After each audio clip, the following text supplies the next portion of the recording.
Hey, hey, hey, I am Cherie Johnson, and you are watching Cherie's World Podcast. I am chilling with my co-host, Mr. Courtney Blackman, and we have a San Diego born, St. Louis raised musician in the house.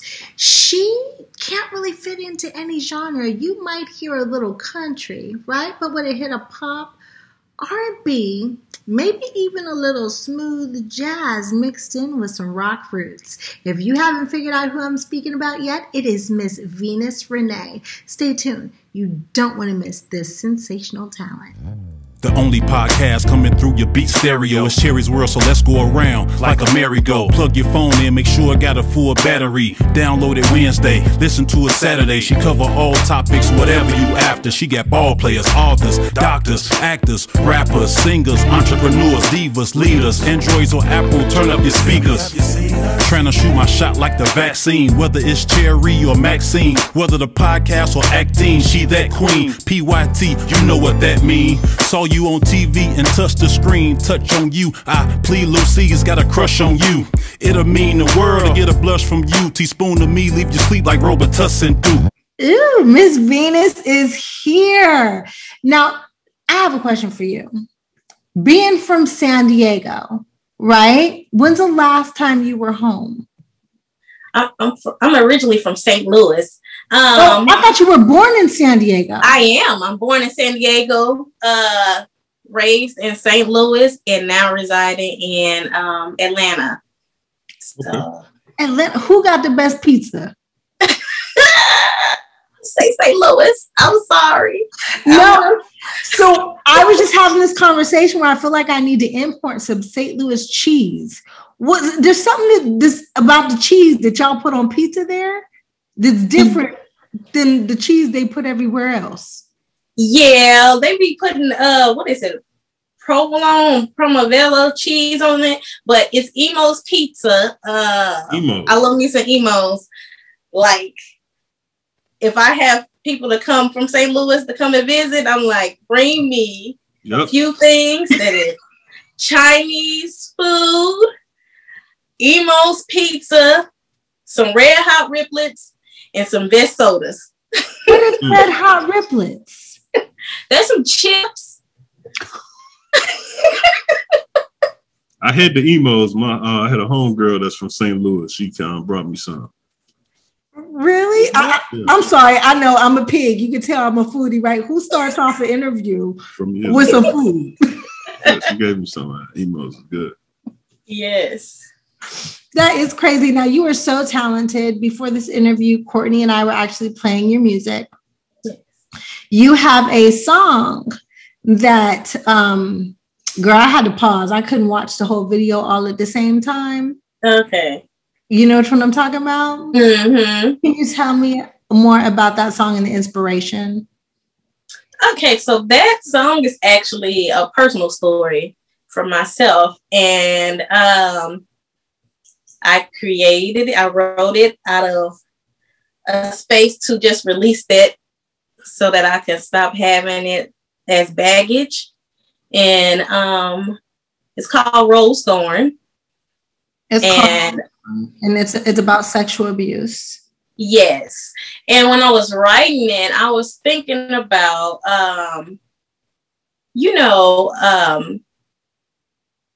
just how delicate a rose is, but underneath the rose, it's like, it has the thorns. Like roses are so beautiful at sight, but it would actually prick you. So I kind of drew off that concept of things. Cherie's World Podcast has been really big on humanizing rape and molestation because a lot of people, especially men, they hear stories, but they don't realize that it's 1 out of 5 women who have actually been through the abuse. So I love the fact that you took your story, gave yourself therapy. Yes. While bringing education to everyone else. Yeah. How hard was it to especially shooting the video? Were you there shooting the video? I was there shooting the video. How uncomfortable was that? It was uncomfortable. especially because it was just like fresh then. Now it's like, okay, I've lived through it. I've put it out there, listened to my own story enough times. But it was kind of difficult to actually go through that whole process again of seeing someone else being in that situation. But I definitely am an advocate of women healing from things that had nothing to do with us, because a lot of women walk around as if it was their burden to bear, but it's not. It's not our burden. It's the person who did the thing's burden, not ours.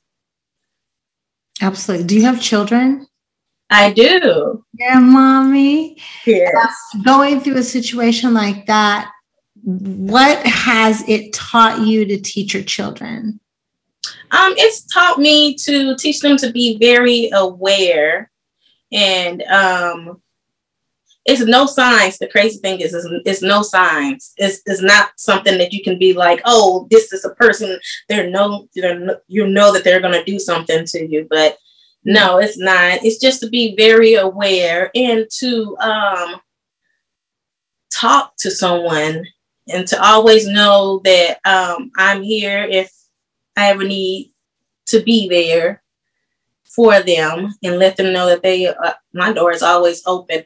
Because I know a lot of women, we don't talk about it. We hide it. We bury it and think that it's going to change because we're burying it. But it's nothing but just covering up instead of healing from it. So hearing about Bill Cosby being released a couple weeks ago, how did that make you feel? Yeah, I don't know how to feel about that. Any woman that has to had to be on the end of that, I really, I know they can be very upset with it, because that's devastating to hear someone who was accused of doing something to you to be released out there again, and now they're just out there as if nothing has ever happened. So I'm disgusted. I'll say it quickly. And it's not Bill Cosby, it's anybody. Women are not taken care of. We are not protected.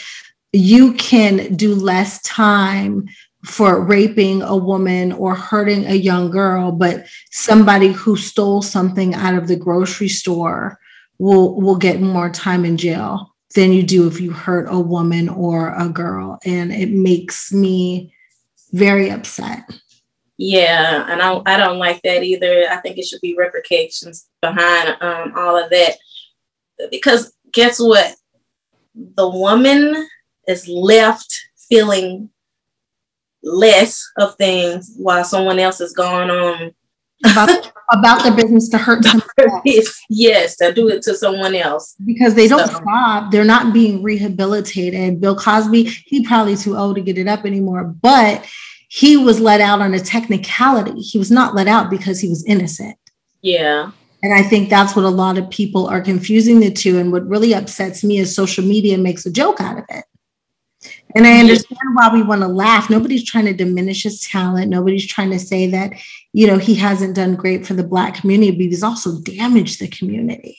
Yeah. A man who violates a woman is a danger to society and has done damage. So while it looks like he only damaged one person, and I don't want to make this whole interview about this, but he also has put something on to their children and helped their children too, because it's generational. It doesn't just stop with one.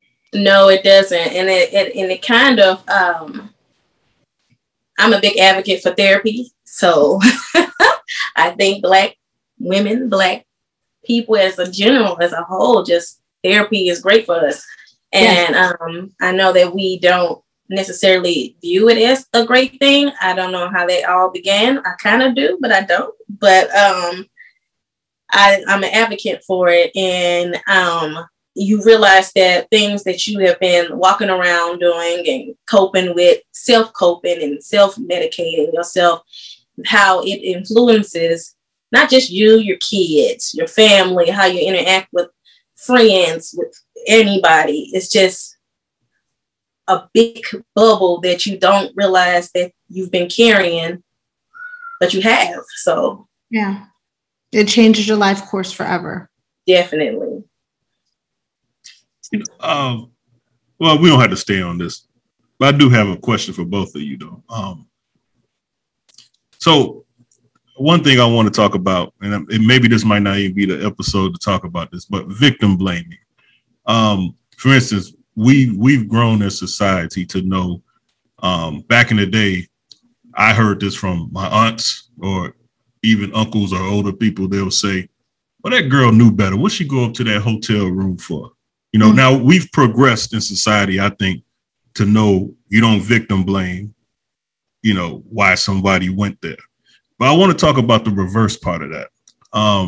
There's some singers now or entertainers, no name, no blame, but have made a career now and saying that what they used to do was set men up, saying they were going to go have a one-night stand or whatever, and then they'll bring some guys there and they'll rob them or stick them up, or sometimes situations where they've gotten killed. Now, when I talk about victim blaming, we know we're not supposed to blame someone, but every time you hear about a young man making a decision to have a situation with a woman that goes left, same people will say, he knew better. What would he try to bring a girl? What would he try to meet a girl that's saying on the same night and think that's going to happen? You know, I get that. So you're talking about that pretty girl that stole that boy's $50,000. No, I haven't heard that. I won't use it for the show, but like Cardi B, Cardi B used to rob niggas. You know, she used to bring them back to the hotel. Go get it, girls. We just had a conversation about that 2 minutes ago. So what I'm saying is that guy was going in that situation for one thing, whether you agree with it or not, but then it's not right that he get robbed or killed or whatever like that. You know what I mean? So I think that we should not be victim blaming on both sides, because it's wrong on both sides, if you ask me. Men are victims too. Yeah, definitely. So I'm going to change the subject. We ain't got much more to say about it. I'm sorry, okay? But dude who had his jewelry, you ain't hear about that story? You heard about that story, Venus? No. This dude met this pretty girl on the internet. He took her out, took her back to a hotel. I guess they did whatever they did. He woke up, he heard the shower running. He thought she was in the shower. He had, I don't know if it was 50 million. It's a stupid amount of money that I don't even believe that he had in jewelry. He put it in the safe. When he put it in the safe, he woke up. The shower was running. He thought old girl was in the shower. She had that jewelry that he put in that safe and was gone. And so social media was laughing at him, and men were getting offended because men were like, why is this okay, but it's not okay if we hurt a woman? Yeah. I don't want to be ignorant. First of all, bruh, I ain't counting your pockets. I don't believe you had on that much amount of jewelry or it was worth that much, because jewelry is kind of like cars. Once you leave the showroom floor, you can't go back and sell it for the same thing. One. And then two, who is you? What you do for a living? Prove to me how you bought that. About that chair. I don't know about that. And then three, I got brothers. What can you? Come on, bruh. Yeah. Now see, you victim blaming though. I'm not victim blaming. No. He's pulling his own insurance scam. Yeah, but you say, okay, but you could say that, but how you know that? And I don't know. See, what if somebody said that about a young lady? She's just trying to do that to get some money off of him. That's the same thing. That's victim blaming. But look, we're not talking about men stealing women's purses. We're talking about men violating women's bodies. Yes. That's a problem with that. If she would have went in there and violated his body and cut off his peenie, then I'd have felt bad for him. We're talking about a man whose necklace got stolen. Come on, bro. I don't feel the same about That's not what I was talking about. You know what I'm saying? And a dude who raped somebody. It's different. Yeah, that's different. You're right. That is different. Sorry, Venus. We just veer off into have this conversation. It's fine. Okay, we like to have conversation. So make you feel welcome. Have conversation. Now, Venus, we can't put you in a genre. You're not pop. You're not country. You're not rock and roll. But you're a little bit of all of them with a little bit of smooth jazz all in between. So if you had to describe your style, how would you describe something to maybe somebody who's never heard your stuff? I would say, one, it depends on what song you're listening to, because I like to veer into, touch a little bit of everything. I'm a little folky, little alternative. I'm a little R&B-ish, soulful. I say I am musically fluid. I love it. So do you just wake up one day and however you feel is what comes out? Actually, yes. It's like I'm huge on feelings. So how I feel is how I write. I love that. Do you write all your own stuff? Yes, I do some collabs, but majority of my music is all written. Rose Thorn is a song written by me. So it's about me. So I have to write about me. How many instruments do you play? I play guitar. Play the guitar? Mm-hmm. Okay. So, I mean, you play the piano too then? Oh, I can't play piano. I can pick and I know how to put a little melodies on piano. How long have you been playing it? How long have you been playing the guitar? I self-taught myself. It's Really? Been about 13 years. You know, I hear a lot about that. How do you self-teach yourself to play an instrument? That's just amazing to me. My uncle did the same thing. Yeah, it was, I don't know. It's like the guitar was saying, here, this is what you need. This is you. I am you. We are together. Honestly, it was something I think I went to one guitar lesson and the guy was moving too slow. And and after that, I just picked up and I played what I was feeling. Because I heard like the guitar is like a gateway drug to every instrument. Like once you learn how to play the guitar, you can play any instrument. I'm sure.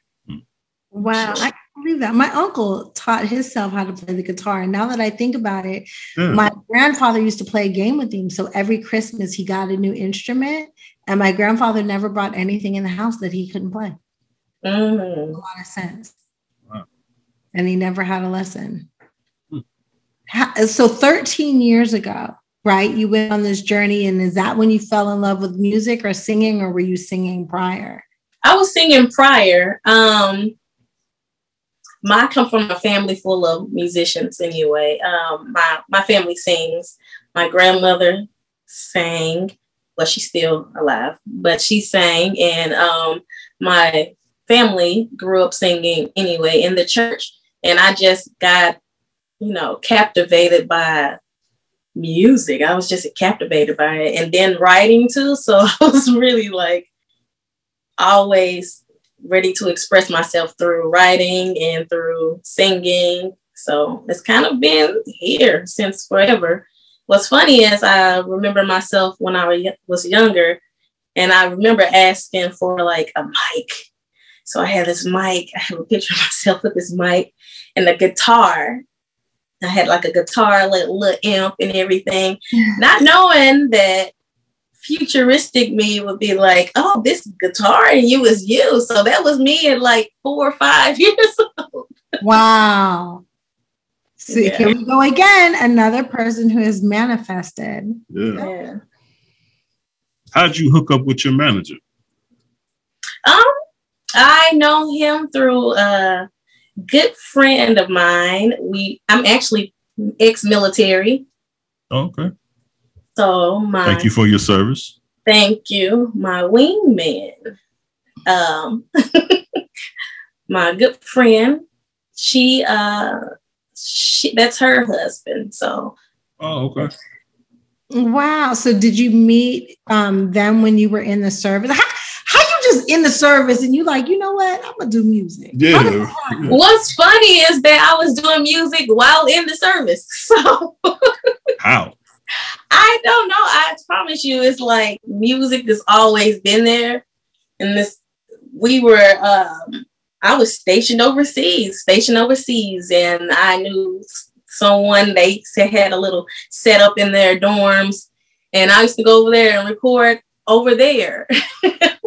Well, so were you doing gigs and stuff over there too? I wasn't then. I was just recording, but that was always, I don't know. It's like, dang, no matter where I went, music is always there. It's like, oh, no, you're supposed to do music. Even in high school, it was like, oh, here goes music. So were you in a choir at the church when you were little? I was, and I and my younger cousins, we used to do like a choir. We get together and we would sing, and I'll be like, and yeah, like soprano, altos. Wow, I was in a choir when I was little. I got kicked out. First of all, I can't sing. And second of all, they used to always sing "God Has Shined on Me." Yeah. Right? But I didn't want to be there. And the faster we sang it, I felt like the faster we got out of church.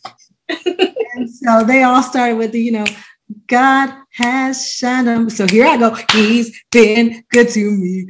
And I got kicked out the choir because I made everybody sing real fast. And yeah. So what's next? I have some more things set up. I am working on my EP right now. And I'm really excited about it. Yeah, because we got one song that was sent to us, and it sounds good, but I don't think it's completed yet. Mm-hmm. What's the plans with that? I'm definitely working on completing that. Can we talk about it now? Because it sounds good. What, Black is Beautiful? Yes. Yes. And Black is beautiful. Not to change the subject on the songs, Courtney, I'm sorry, we can go back to that, but I can't stop looking at the paintings behind. I was going to ask about that too. Oh, were you? Yeah. Are those yours? Did you do that? No, even though I have a house full of paintings that I actually done, but these are not. These are actually Black artists too. My house is full of Black artists, Black art. Yes, Black is beautiful. I have Black children, and I always want to instill in them that they are beautiful. So my mama taught me when I was little, the more melanin you have in your body, the closer to royal blood you are. I believe that, and I love that. Yeah. It's a message that we need. Yeah, because I know it's hard for kids nowadays, and to be out and kind of compete and not see yourself in the same way that others have shown more. So I make sure they know that they are beautiful. I have a son, I have 2 daughters, and I'm like, yeah, my daughter, my oldest is a little activist in the making. So really? Okay. Yeah. How old is she? She's 14 now. Go ahead, mamas. How did she get started doing like activism? She doesn't like injustice, and we talk about it a lot. So it's not anything. I'm not one of those parents that kind of pushes things over. I'm like, you're gonna hear it anyway, one way or another. So you might as well be prepared for it and know what the world is really like on the other side. I know some people are against that, but I feel like being prepared is better than being unprepared. What do the kids feel about mommy and her singing career? They love it. They love it. They are my biggest fans. So, oh, Courtney's daughter. I'm sorry, Courtney. Okay. Courtney's daughter plays the piano. Oh, what kind of advice would you give Courtney to like feed into his daughter's passion? I say do it. Make sure she loves it. Make sure give her all things that makes her spark, because that's the way to cultivate it and to make her fall in love with it. And it becomes second nature, actually. when you start loving what you do. So I also have my oldest draws, and she's a big drawer. She's a painter. She does all of that. We're really artsy, actually, to think about it. Artsy family. So anything that she wants and says, hey, I want to try, get it. Yeah. See, my daughter, she learned how to play the piano, and she's gotten to the point where she's great at it. Almost perfect, but she still needs a lot more learning, but she's great at it. She can just play whatever she wants to play. But now she's got like addicted to like music. So we just bought her a flute last week. We bought her a she plays a clarinet. She plays a cello. She plays she's like good at a bunch of other instruments, but she's not great at. So I'm trying to explain to her, like, you know, you don't want to just be good at a whole bunch of stuff. You want to be great. Yeah, you know what I'm saying? So, but she's still young, so I don't want her, like, you know, deter her. But I'm like, you like kind of got addicted to all this stuff, and you're not, you know, focusing on, you know. Yeah, on one thing. Yeah. Yeah. They said master of all trades. Yeah. Well, she got to master it. That's what I'm saying. Like, you know, yeah. But she's doing. I'm proud of her. I'm very proud of her. Yeah, the cello is beautiful. I love the cello. And we just bought her the harp. You know that harp? Oh, yes. Yeah, she's learning. That ain't nothing just to buy and bring in your house. Like, a harp is no joke. My daughter got a baby harp, but it's a baby harp. We still paying on it. I'm still paying on it. Trust me. What a good body. Daddy and mommy, we still paying on it. Good parents. A cello is a major thing, but you got a whole music room. Yeah, that's what our living room is starting to turn into. The harp is beautiful too. The strings. Yeah. Mm-hmm. Hey, it's said to be the string instruments are supposed to heal. So. Right. Hey, I didn't think about that. Yeah. She keeps breaking one of the strings. Like we done bought to buy 3 new strings. Like we only hit it for like a month. She had to buy 3 new strings. She keep breaking. She'll figure it out. But she getting good at it though. She getting good at it. Yeah. Oh no, you auditioned for the Voice. Oh, I did. Yeah. Tell me about the experience. And that was a long experience. It was fun. It was exciting. It was cold. I was standing in the freezing cold auditioning for them, but I didn't make it through. But how far did you get? Like, did you get to meet anybody? Who got to hear you? I made it to when you sing in front of the panel, but that was it. I didn't go as far as I wanted to go, but you know, I always say if one door tells you no, there's another door that opens. You sung in front of the main panel? No, I just went from the the step when you're gonna get a call back. Mm-hmm. So okay. That's good. So it was a good experience. I don't know the panel. Is the panel with the famous people on it? I don't know who's on the panel now. I know Gabrielle Union was on there at one point. Right? Is that the same show? With Simon Cowherd, Simon Collins. What's his name? Simon's son. No, that's I think American Idol. No. He moved now. Isn't he on The Voice? I thought he was on The Voice. That was with The Voice was with like Gwen Stefani and she's not on there. Blake.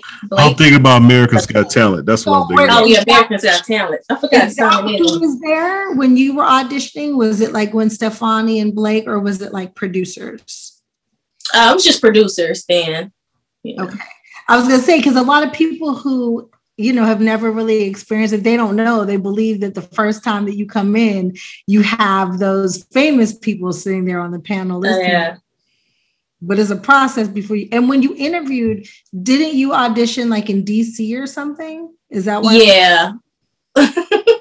And did you audition outside? Well, actually, I auditioned in New York. I was in DC, went to New York, and it was freezing cold. So, and yes, you had to stand outside in the cold. It didn't matter. And wait in line. So, wow. How many people do you think were in line that day? I don't know. Thousands of people. And isn't that bad for singers? Because don't you guys have to warm your voice up? Yeah. But, you know, it was an experience. But that's determination there, that you sat there and you waited and you went through it. So, you know, they say in entertainment, only 2% of deals ever go through. And you get told no 100 times before you get told yes. Yeah. How have you not let those no's deter you? Well, I know what I'm destined. So, you know, I can't allow no's to deter me from what I know that I'm here for. So you already know what you're already here for. You can't tell me anything else. That's right. I like that. I like the determination. I've been told no a whole lot. I was like, it's personal. Instead of no, I hear not right now. Yeah. And I'll be like, all right, let me bounce back up and get up again and try it later. Is Venus Renae your stage name or is that your real name? It's my stage name, but Renae is my middle name. Okay. How'd you come up with that? Just took your first and middle name? Was it? Oh, no. I am very spiritual. I wouldn't say religious, but I would say definitely spiritual. And I am understanding of astrology and all that kind of stuff. I'm weird, but and Venus is a strength warrior. So that's how Venus is. You're not weird, and retrograde just ended. Yes. The retrograde give you the blues, girl, because it put me through it. I mean, people wasn't getting emails. My phone was cutting out every business call I got. Like, it was really, the harder I tried to make things work, I was in the middle of producing a film, but the harder I tried to make things work, retrograde was messing it up. Yeah.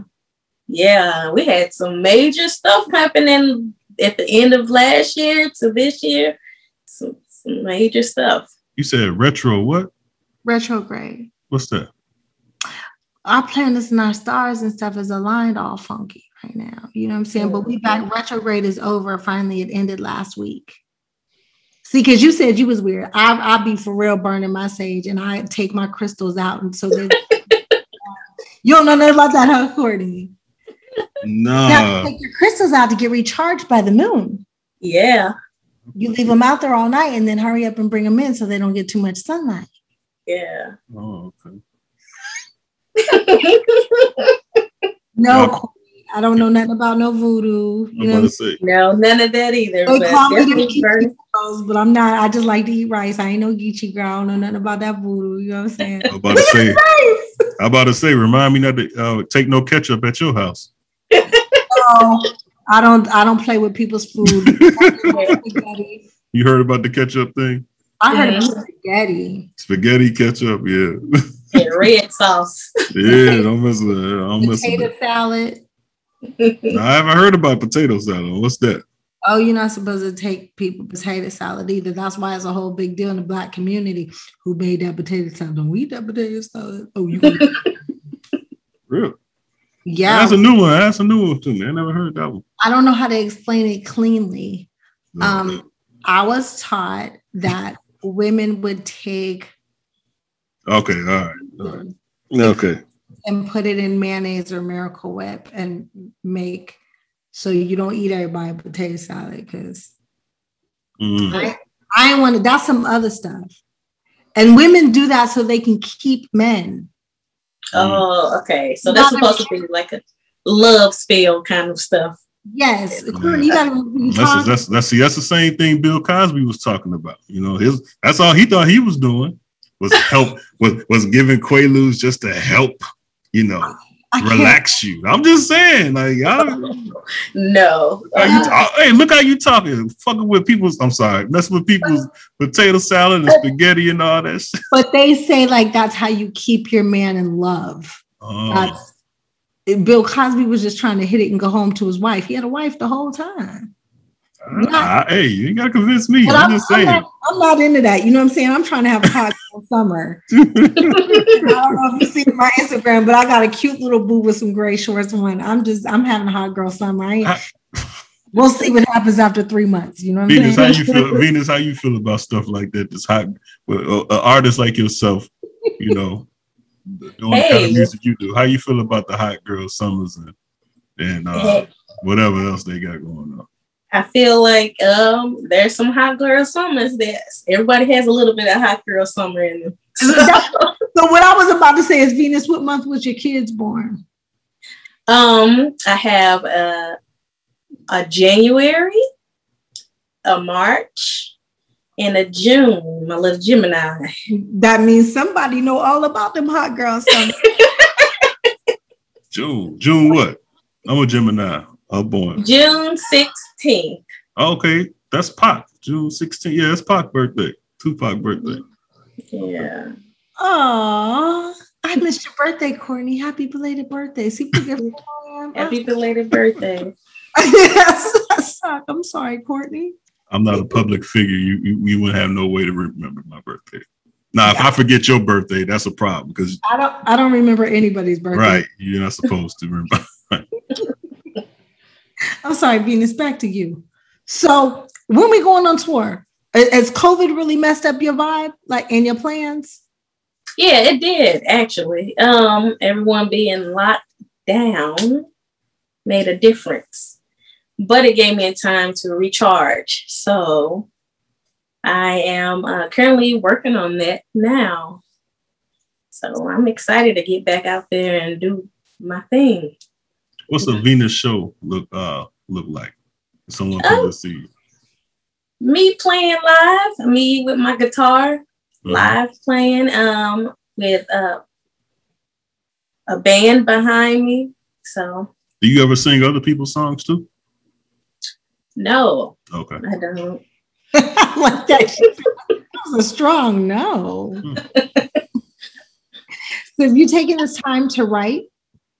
I have definitely. I've spent a lot of time writing. I guess the COVID actually kind of calmed you down a little bit, kind of slowed your steps. So I was able to write a lot of more things and getting in the studio and everything. So that's awesome. I'm ready. I'm ready to hear what's coming next. When do you think that something will be released? Like, will we get fall release? Is it a winter release, or will we have some for Valentine's Day? I'm looking at by Valentine's Day. Okay. Yeah. Hopefully the world will be back open. Look, Courtney, you going to the show in Chicago? Because I don't know about you, but I'm manifesting the tour. Yes. Nice. It's amazing. What will a Valentine's Day show look like from you? I would say it would be a more intimate kind of scene. I want to be intimate. I want you to feel me. So it would be an intimate scene. So, and you say you do your shows with a live band as well? Yes. So you do a lot of rehearsing then, huh? Yeah. Yeah. Wow. So, would you call yourself a perfectionist? Or definitely. I am a perfectionist. So when was the last time you worked with your band? I'm sorry. No, it's okay. It's been a little while, but we're getting back to it. But I am a perfectionist, so everyone knows what to do, when to do it. But I am meticulous with how I want things to be. So do you have a hard time letting things go? Like Courtney and I were on here earlier and we were talking about Dr. Dre, right? Like he ain't released the album in like the last 20 years because he won't let nothing go. Do you not let your work go until you feel like it's just perfect? Yeah.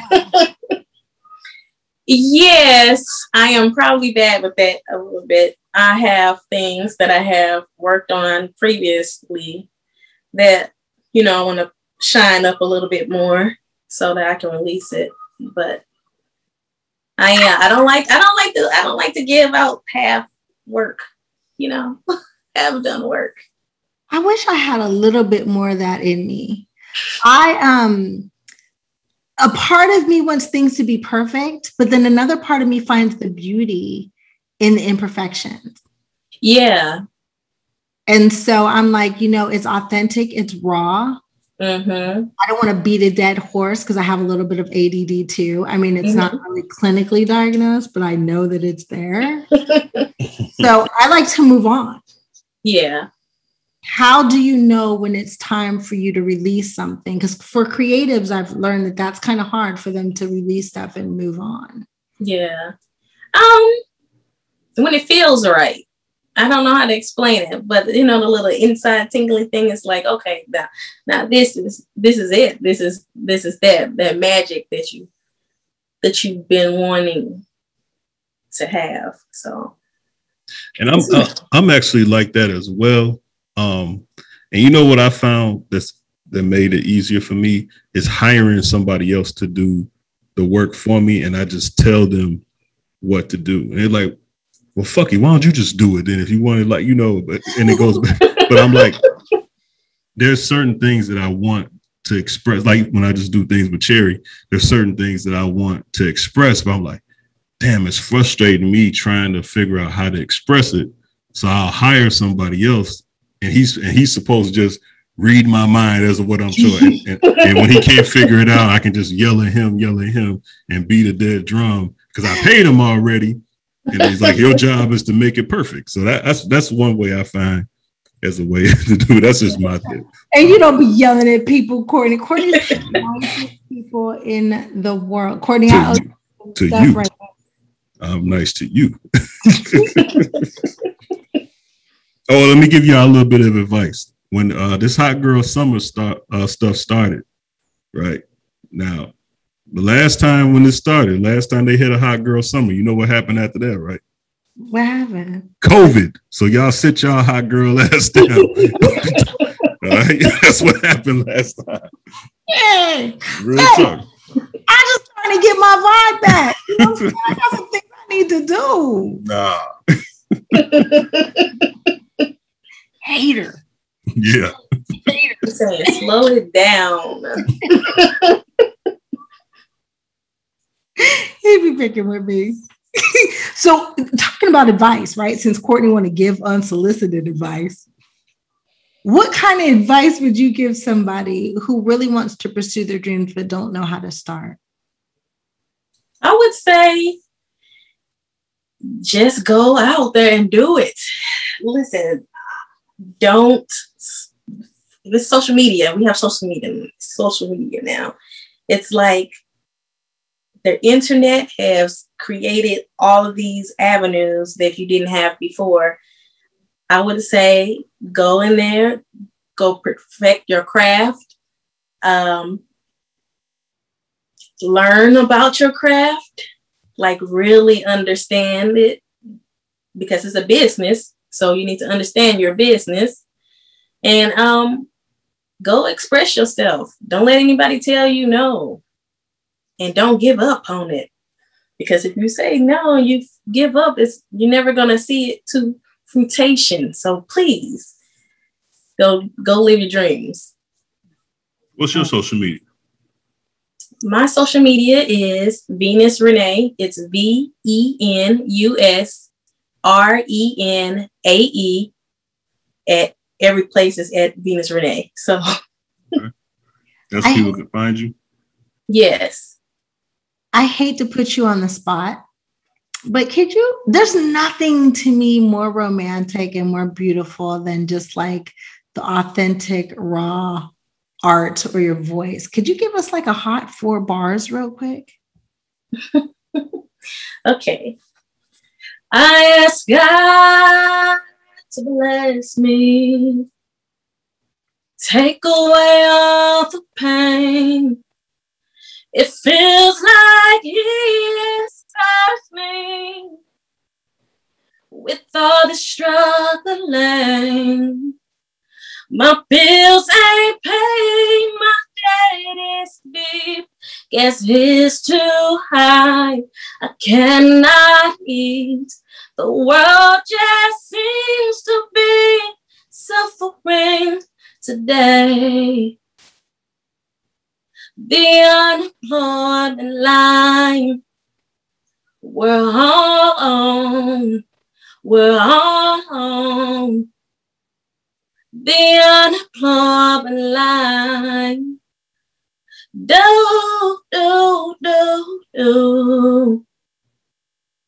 Beautiful. Yay. Love it. Love it. Know you can sing when you close your eyes when you sing. That's how you know somebody can sing over there. That's that church thing. You see the alter ego came in? She was sitting on the couch just giggling and laughing, and all of a sudden she got serious and deep on us real quick. Yeah. Beautiful, beautiful voice. Beautiful. Thank you. Beautiful. Speaking of alter egos, like I literally saw two people. Really? Yeah, I saw the sweet home girl, you know what I'm saying, messing around with me. And then you really turned into like this deep, soulful, totally different person. Do you have an alter ego? I would say maybe. I think so. I am lighthearted, but I can be grounded. So I would think I have an alter ego. This is me person. And you just saw her. Yeah, I saw her quick. I was like, I don't even know that lady. That's not the lady who was sitting on the couch smiling with us 2 minutes ago. Who's my last question? Who's some of your inspiration, like people you might have looked up to? I have a little bit of something from a lot of different people. I love all genres of music. So I listen to Nina Simone. I listen to Jewel. I listen to everything from Coldplay to Brandy, Monica. I listen to everybody. So I love music, even from crazy stuff, the System of the Down and everything. I just listen to rock. I listen to everything. So I would just say all influences of music because I listen to everything. It's good. It's good. I love that. Well, congratulations. I can't wait to see what's next for you. And we appreciate you coming to Cherie's World. Thank you. Great. Thank you for having me. I greatly appreciate it. Absolutely. Great interview. Thank you. What up, Cherie? Heard across the world. Welcome to Cherie's World. Heard across the world. Welcome to Cherie's World. Representing